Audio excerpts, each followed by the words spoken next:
Sebuah kapal layar mewah berwarna putih ditemukan terombang-ambing sekitar 20 mil dari perairan Muara Batu, Aceh Utara.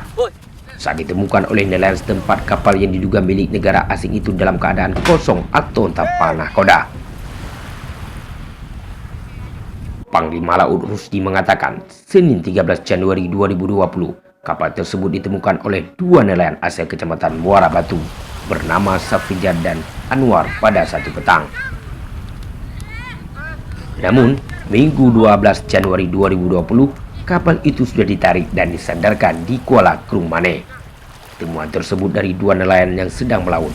Mereka melihat ada kapal putih terombang-ambing di laut, kemudian mendekat dengan maksud meminta air minum karena mereka haus, ujar Rusdi. Namun kata Rusdi, berulang kali dipanggil tidak ada sahutan dari kapal.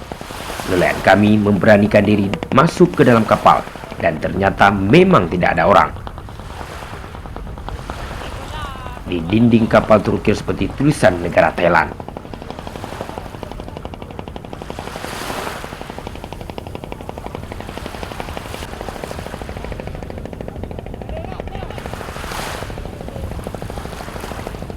Pertama sekali para nelayan khususnya di Muara Batu di Krung-Mane Aceh Utara ini kan mendapatkan bot itu terombang-ambing di laut lepas, mungkin perkiraannya sampai 15 sampai 20 mil itu kira-kira. Mencurigakan bot terombang-ambing begitu tanpa berjalan, layarnya pun juga tidak berkibar, mesinnya juga tidak hidup.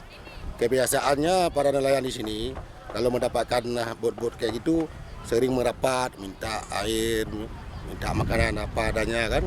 Biasanya kayak gitu. Kalau bendera yang di kapal itu nggak ada, cuma yang ada benderanya di kartu semacam kartu pengemudi. Kalau istilah kita SIM itu ada berbendera Inggris.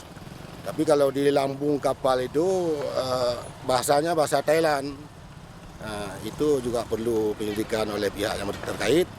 Itu kapalnya walau kelihatan kecil dari kejauhan, tapi di dalamnya mewah tuh. Seperti waktu diketemu kayak gitu dia, nggak ada layarnya masih tergulung, itu layar yang di atas itu.